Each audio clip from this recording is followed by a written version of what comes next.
Chicago में रहने वाले निक और लॉरी की अभी अभी शादी हुई थी। अपनी नई जिंदगी की शुरुआत को खास बनाने के लिए दोनों एरिजोना के मशहूर ग्रैंड कैनियन घूमने निकल पड़ते हैं। निक का ये सपना बचपन से था कि एक दिन वो इस विशाल घाटी को अपनी आंखों से देखे, इसलिए उसके लिए ये सिर्फ हनीमून नहीं बल्कि एक अधूरा सपना पूरा होने जैसा था। छोटे से कस्बे विलियम्स पहुंचकर दोनों एक पुराने लेकिन आरामदायक मोटल में ठहरते हैं। मोटल की मालिक थोड़ी अजीब जरूर लगती है, मगर उसका व्यवहार काफी मिलनसार होता है। कमरे में पहुंचते ही लॉरी मजाक करते हुए कहती है कि बाहर घूमने की क्या जरूरत है, पूरा वीकेंड यहीं साथ बिताते हैं।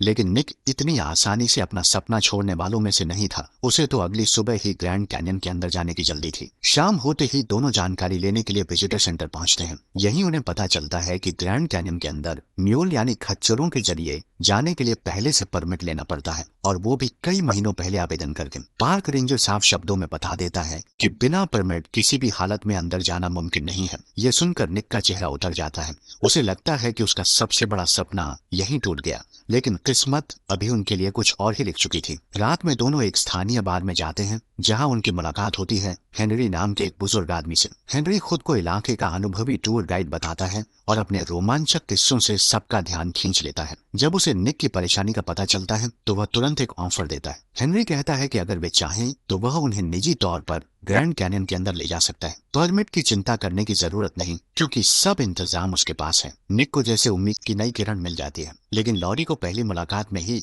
हेनरी पर पूरा भरोसा नहीं होता। उसके मन में अजीब सा डर बैठ जाता है। फिर भी वह अपने पति की खुशी के लिए हामी भर देती है। अगली सुबह तय समय पर दोनों हेनरी से मिलते हैं। उसके साथ दो म्यूल पहले से तैयार खड़े होते हैं। लॉरी एक बार फिर परमिट के बारे में पूछती है। इस बार हेनरी बस मुस्कुराते हुए अपनी जैकेट की जेब पर हाथ रखता है और कहता है कि सब कुछ यही है। लेकिन हैरानी की बात यह थी कि उसने परमिट दिखाया तक नहीं। हल्का सा शक होने के बावजूद दोनों उसकी बात मान लेते हैं और सफर शुरू हो जाता है। जैसे जैसे वे ग्रैंड कैनियन की गहराइयों की तरफ बढ़ते हैं, चारों ओर का नजारा उन्हें मंत्रमुग्ध कर देता है। ऊंची ऊंची चट्टानें, दूर तक फैली घाटियां और प्रकृति की विशालता देखकर दोनों को लगता है कि उनका फैसला बिल्कुल सही था। उन्हें यकीन हो जाता है कि यह सफर उनकी जिंदगी की सबसे खूबसूरत याद बनने वाला है। रास्ते भर हेनरी इस जगह का इतिहास सुनाता रहता है। उसकी बातों से साफ पता चलता है कि उसे इस इलाके की एक एक पगडंडी याद है। वह अपने शरीर पर पड़े पुराने घाव भी दिखाता है और गर्व से बताता है कि जंगल की जिंदगी उसके लिए कोई नई बात नहीं। कुछ देर आराम करने के बाद हेनरी एक और रोमांचक सुझाव देता है। वह बताता है कि यहाँ से आधे दिन की दूरी पर हजारों साल पुराने रहस्यमय पत्थरों पर बनी प्राचीन नक्काशियां मौजूद हैं। अगर वे चाहें तो वहां तक जा सकते हैं और रात होने पर वहीं कैंप लगाकर रुक भी सकते हैं। निक को यह आइडिया बेहद पसंद आता है, लेकिन लॉरी के मन में उठ रही बेचैनी अब पहले से कहीं ज्यादा बढ़ चुकी थी। उसे बिल्कुल अंदाजा नहीं था कि यह फैसला उनकी जिंदगी का सबसे खतरनाक मोड़ साबित होने वाला है। हेनरी की बात सुनकर लॉरी एक बार फिर रुक जाती है। उसे पता था कि जिस जगह जाने की बात हो रही है वो आधिकारिक रास्ते का हिस्सा नहीं है, लेकिन निक का उत्साह किसी भी चेतावनी से बड़ा था। उसका मानना था कि जिंदगी में ऐसे मौके बार बार नहीं मिलते। आखिरकार लॉरी भी मन मारकर उसके साथ आगे बढ़ जाती है। तीनों फिर से पहाड़ों के बीच बने संकरे रास्तों पर सफर शुरू कर देते हैं। चारों तरफ शांति थी और सब कुछ बिल्कुल सामान्य लग रहा था।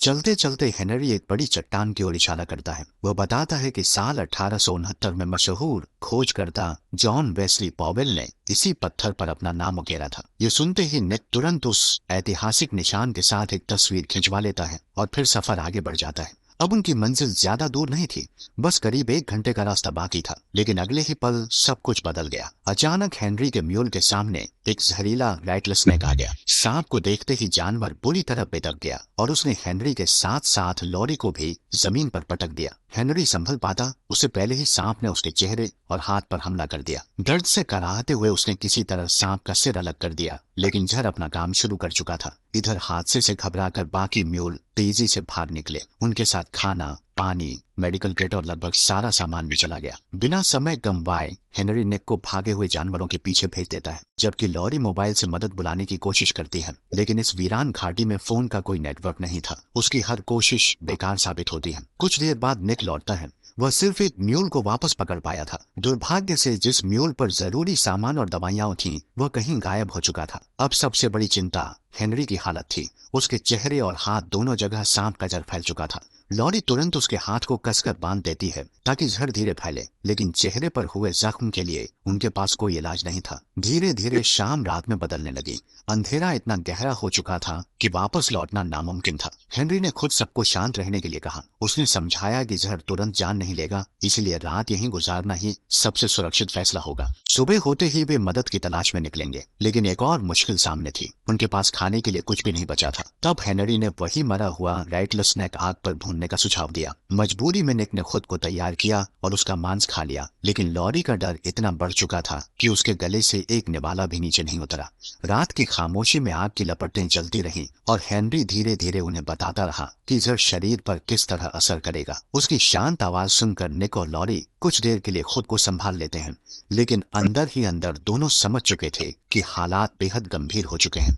सुबह की पहली रोशनी के साथ उन्होंने देखा कि हेनरी की हालत पहले से कहीं ज्यादा बिगड़ चुकी थी। उसका शरीर जवाब देने लगा था। वे तुरंत उसे म्यूल पर बैठाकर वापस निकल पड़े, लेकिन अब रास्ता पहले जैसा आसान नहीं था। निक और लॉरी पैदल चल रहे थे, इसलिए उनकी रफ्तार बहुत धीमी हो गई। कुछ ही देर में लॉरी के मन में एक नया डर घर करने लगा। उसे लगने लगा कि कहीं वे सही रास्ते से भटक तो नहीं गए। दूसरी तरफ हेनरी जहर के असर से इतना कमजोर हो चुका था कि ठीक से होश में भी नहीं रह पा रहा था। घबराई हुई लॉरी धीरे से निक के पास आती है और कांपती आवाज में पूछती है, अगर हम समय रहते मदद तक नहीं पहुंच पाए तो हमारे साथ क्या होगा? लॉरी के चेहरे पर साफ डर दिखाई दे रहा था। निक खुद भी अंदर से टूटा हुआ था, लेकिन उसने अपनी घबराहट छिपाते हुए उसे भरोसा दिलाया कि सब ठीक हो जाएगा। कुछ दूर चलने के बाद वे ऐसी जगह पहुंचे जहां आगे का रास्ता समझ ही नहीं आ रहा था। उन्होंने हेनरी को म्यूल से नीचे उतारा, लेकिन अब उसकी हालत बेहद नाजुक हो चुकी थी। उसे होश तक नहीं था। फिर भी उसने कमजोर शरीर के साथ दोबारा म्यूल पर चढ़ने की कोशिश की, लेकिन जैसे ही उसने सहारा लेने की कोशिश की, म्यूल बुरी तरह घबरा गया और तेजी से भाग निकला। निक बिना एक पल गंवाए उसके पीछे दौड़ पड़ा। इधर लॉरी अकेली हेनरी के पास रह गई। अब तक पूरी रात खुद को मजबूत दिखाने वाला हेनरी आखिरकार टूट गया। उसकी आंखों से आंसू बहने लगे। शायद उसे भी एहसास हो चुका था कि अब उसका अंत बहुत करीब है। कुछ ही पलों बाद लॉरी की आंखों के सामने हेनरी ने हमेशा के लिए दम तोड़ दिया। जब निक वापस लौटा, उसने लॉरी को हेनरी के शव के पास बैठकर फूट फूट कर रोते देखा। दोनों एक दूसरे से लिपट गए। अब उन्हें समझ आ चुका था कि असली संघर्ष तो अब शुरू हुआ है। न उनके पास रास्ता था, न किसी से संपर्क करने का जरिया और न ही खाने पीने का सामान। लॉरी चाहती थी कि हेनरी के शव को साथ ले जाया जाए, लेकिन अब उनके पास कोई म्यूल भी नहीं बचा था। ऊपर से पिछली रात उन्होंने आसपास भेड़ियों की डरावनी आवाजें भी सुनी थी। आखिर भारी मन से दोनों ने वहीं एक गड्ढा खोदा और हेनरी को उसी वीरान घाटी में दफना दिया। रात एक बार फिर उतर आई। उन्होंने आग जलाई और एक दूसरे के पास बैठकर खुद को सुरक्षित रखने की कोशिश की, लेकिन पूरी रात निक की आंखों में नींद नहीं आई। दूर अंधेरे में घूमते भेड़ियों की हलचल उसे लगातार दिखाई देती रही।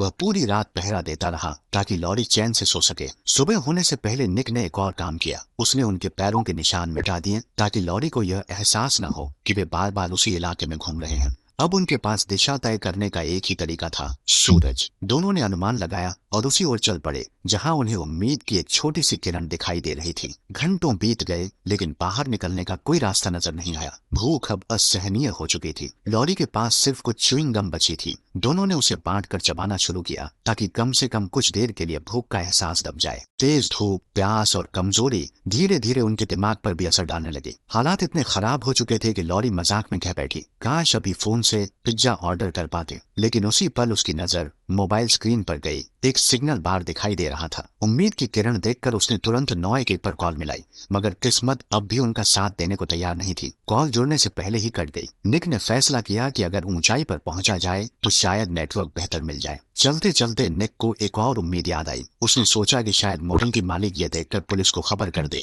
कि वे अब तक वापस नहीं लौटे, लेकिन उसे खुद भी पता था कि यह उम्मीद बेहद कमजोर थी। कुछ देर बाद दोनों एक ऐसी जगह पहुंचे जहां आगे कोई रास्ता ही नहीं था। वहीं उन्हें हजारों साल पुराने पत्थरों पर बनी रहस्यमयी नक्काशियां दिखाई दी। उन्हें अचानक समझ आया कि वे बाहर निकलने की बजाय और भी गहराई में भटक चुके हैं। बस फिर क्या था। लॉरी का गुस्सा फूट पड़ा। उसने सारी गलती निक पर डाल दी और दोनों के बीच तीखी बहस शुरू हो गई। हालांकि कुछ देर बाद दोनों शांत हुए, क्योंकि लड़ाई से उनकी हालत और खराब होने वाली थी। निक को याद आया कि उसे कभी रॉक क्लाइंबिंग की थोड़ी बहुत ट्रेनिंग मिली थी। उसने फैसला किया कि अगर वे इन ऊंची चट्टानों पर चढ़ जाएं, तो शायद फोन में सही नेटवर्क हिम्मत मिल जाए। बहुत सावधानी से दोनों ऊपर चढ़ने लगे। आखिरकार एक ऐसी जगह मिली जहां मोबाइल ने फिर से सिग्नल पकड़ लिया। लॉरी ने कांपते हाथों से दोबारा 911 मिलाया, लेकिन पहली बार कॉल टूट गई। दूसरी बार भी वही हुआ। निक ने उसे थोड़ा और आगे झुककर फोन उठाने को कहा ताकि सिग्नल मजबूत हो सके। लॉरी ने जैसे ही आगे झुककर कोशिश की, उसी पल निक का हाथ चट्टान से फिसल गया और अगले ही सेकंड दोनों सैकड़ों फीट नीचे गहरी खाई की तरफ गिर पड़े। ऊंचाई से गिरने के बाद कुछ पल के लिए सब कुछ शांत हो जाता है। सबसे पहले लॉरी खुद को संभालती है।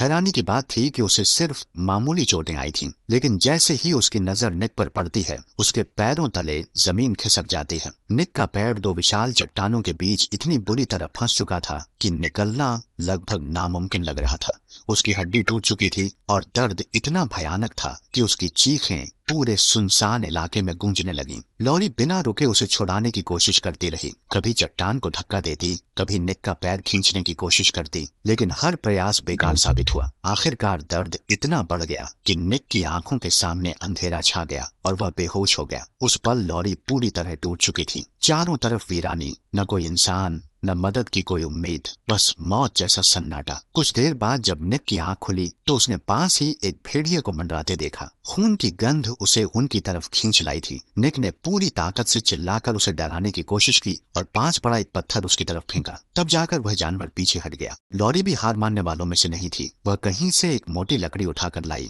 इस उम्मीद में कि शायद उसे लीवर की तरह इस्तेमाल करके चट्टान को हिलाया जा सके, लेकिन भारी पत्थर अपनी जगह से जरा भी नहीं हिला। हर नाकाम कोशिश के साथ निक की हालत और बिगड़ती चली गई। दर्द के बीच भी उसने लॉरी का हौसला टूटने नहीं दिया। वह मुस्कुराने की कोशिश करते हुए कहता है कि उसने उससे बेहतर जीवन साथी कभी सोच भी नहीं सकता था। निक की ये बात सुनकर लॉरी की आंखें भर आती हैं। कुछ देर बाद वह एक कठिन फैसला सामने रखती है। वह कहती है कि शायद उसे अकेले मदद ढूंढने निकल जाना चाहिए, लेकिन दोनों जानते थे कि यह फैसला भी जानलेवा साबित हो सकता है। अगर लॉरी रास्ता भटक गई तो शायद वे दोनों हमेशा के लिए खो जाएंगे। इसी बीच उन्हें मोबाइल का ख्याल आता है, लेकिन जैसे ही वे फोन उठाते हैं, उम्मीद एक बार फिर टूट जाती है। गिरने के दौरान मोबाइल पूरी तरह टूट चुका था। हाँ, कुछ समय पहले 911 पर कॉल जुड़ी जरूर थी, लेकिन वे अपनी लोकेशन बता ही नहीं पाए थे। अब उनके पास इंतजार करने के अलावा कोई रास्ता नहीं बचा था। लॉरी का मनोबल बनाए रखने के लिए निक उसे एक सच्ची घटना सुनाता है। वह बताता है कि एक पर्वतारोही कई दिनों तक चट्टान के नीचे फंसा रहा था। आखिर अपनी जान बचाने के लिए उसे खुद ही अपना हाथ काटना पड़ा। निक धीरे धीरे उसी बात की तरफ इशारा करता है। अगर उसे बचाना है तो शायद उसका पैर भी काटना पड़े। ये सुनते ही लॉरी सन्न रह जाती है। वो साफ मना कर देती है, लेकिन जब निक बताता है कि उसने अभी थोड़ी देर पहले एक भेड़िए को बहुत करीब देखा था, तो लॉरी का डर कई गुना बढ़ जाता है। वह आखिरी बार पूरी ताकत लगाकर चट्टान को धक्का देती है। बार बार कोशिश करती है, लेकिन पत्थर टस से मस नहीं होता। आखिरकार उसकी सारी हिम्मत जवाब दे देती है। वह वहीं बैठकर फूट फूट कर रोने लगती है। निक उसकी आंखों में देखकर समझ जाता है कि अब उनकी जिंदगी एक ऐसे मोड़ पर आ चुकी है जहां हर फैसला किसी न किसी दर्द से होकर गुजरेगा। काफी देर की खामोशी के बाद लॉरी कांपती हुई आवाज में पूछती है, अगर मैं तुम्हारी बात मान भी लूं तो ये कैसे होगा? निक धीमे से जवाब देता है, हेनरी के चाकू से। लेकिन अगले ही पल दोनों को अपनी सबसे बड़ी गलती याद आती है। उन्होंने हेनरी को दफनाते समय उसका चाकू भी उसी के साथ मिट्टी में छोड़ दिया था। अब वही एक औजार था जो शायद उनकी जान बचा सकता था। निक नहीं चाहता था कि लॉरी उसे अकेला छोड़कर जाए। उसे डर था कि अगर वह रास्ता भटक गई या फिर कोई जंगली जानवर उसके पास आ गया तो दोनों में से कोई भी जिंदा नहीं बचेगा। लेकिन अब हालात ऐसे हो चुके थे जहां हर रास्ता मौत की तरफ जाता हुआ दिखाई दे रहा था। आखिरकार दोनों एक बेहद दर्दनाक फैसले पर पहुंचते हैं। लॉरी समझ चुकी थी कि अब अगर उसने हिम्मत नहीं दिखाई तो निक को बचाना नामुमकिन हो जाएगा। वह सबसे पहले आसपास से सूखी लकड़ियां इकट्ठी करके निक के पास रख देती है, ताकि जरूरत पड़ने पर वह आग जलाकर जंगली जानवरों को दूर रख सके। इसके बाद वह एक नुकीली लकड़ी भी उसके हाथ में थमा देती है, जिससे अगर कोई भेड़िया करीब आए तो वह कम से कम अपना बचाव कर सके। सब कुछ तैयार करने के बाद लॉरी अकेली उसी दिशा में निकल पड़ती है जहां उन्होंने हेनरी को दफनाया था। रास्ता भूलने का खतरा बहुत बड़ा था, इसलिए वह चलते चलते जगह जगह छोटे छोटे निशान बनाती जाती है। कहीं पत्थरों को एक खास तरीके से जमा देती है तो कहीं रास्ते को याद रखने लायक संकेत छोड़ती जाती है। काफी मशक्कत के बाद वह आखिरकार हेनरी की कब्र तक पहुंच जाती है। वहां से उसे हेनरी का चाकू मिल जाता है, लेकिन उसी समय एक और ऐसी चीज उसके हाथ लगती है जिसने उसे हैरान कर दिया। वह था ग्रैंड कैनियन का असली परमिट। निक और लॉरी दोनों को हमेशा लगा था कि हेनरी झूठ बोल रहा है, लेकिन अब साबित हो चुका था कि उसके पास सचमुच वैध अनुमति थी। सूरज ढलने से पहले लॉरी वापस निक के पास लौटती है। वह देखती है कि निक बेहोशी की हालत में पड़ा है। कांपते हाथों से वह चाकू निकालती है और खुद को उस खौफनाक काम के लिए तैयार करती है जिसे करने की उसने कभी कल्पना भी नहीं की थी। उसी समय निक की आंख खुलती है। वह लॉरी की तरफ देखता है और बिना कुछ कहे अपनी सहमति दे देता है। इसके बाद जो हुआ वह किसी भी इंसान के लिए सह पाना आसान नहीं था। आंसुओं और दर्द के बीच लॉरी ने किसी तरह निक का फंसा हुआ पैर अलग किया और आखिरकार उसे उस चट्टान के कैद से आजाद कर दिया। दर्द इतना असहनीय था कि निक एक बार फिर बेहोश हो गया। जब तक यह सब खत्म हुआ तब तक रात पूरी तरह उतर चुकी थी। लॉरी दोबारा लकड़ियां इकट्ठा करने निकली ही थी कि अचानक एक भेड़िया उस पर झपट पड़ा। इस बार वह घबराई नहीं। हेनरी का चाकू निकालकर उसने पूरी ताकत से हमला किया। भेड़िया घायल होकर पीछे हट गया और अंधेरे में गायब हो गया। लौटते ही लॉरी ने पहले से कहीं बड़ी आग जलाई। अब आसपास सिर्फ एक नहीं बल्कि कई भेड़िए घूम रहे थे। आग ही उनका इकलौता सुरक्षा कवच थी। उधर निक अपने फैसलों को याद करके भीतर ही भीतर टूट चुका था। उसे मोटर वाला वो पल याद आने लगा जब लॉरी ने हंसते हुए कहा था कि क्यों ना पूरा वीकेंड कमरे में ही बिताया जाए। काश उसने उसी दिन उसकी बात मान ली होती। अब पछताने के अलावा उसके पास कुछ नहीं बचा था। पूरी रात लॉरी जागती रही।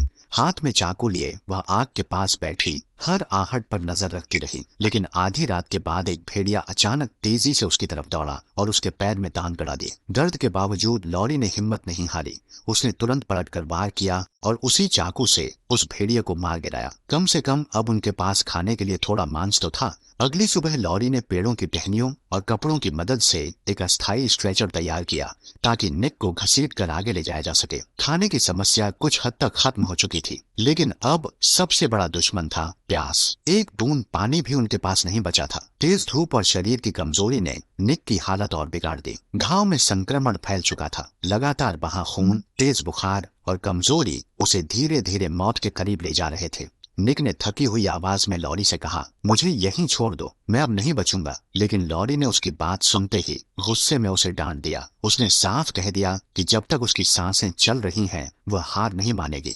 कुछ दूर तक स्ट्रेचर खींचने के बाद उसकी ताकत जवाब देने लगी। तब उसने एक मजबूत पेड़ की शाखा उठाई, उसे सहारे की तरह इस्तेमाल किया और पूरी जिद के साथ निक को आगे खींचती रही। लेकिन उन्हें बिल्कुल अंदाजा नहीं था कि दूर चट्टानों के पीछे से कई भूखे भेड़िए उनकी हर हरकत पर नजर रखे हुए थे और धीरे धीरे उनका पीछा करते चले आ रहे थे। कुछ दूर तक संघर्ष करने के बाद आखिर दोनों की ताकत जवाब दे देती है। लॉरी वहीं रुक जाती है और थके हुए निक के पास घुटनों के बल बैठ जाती है।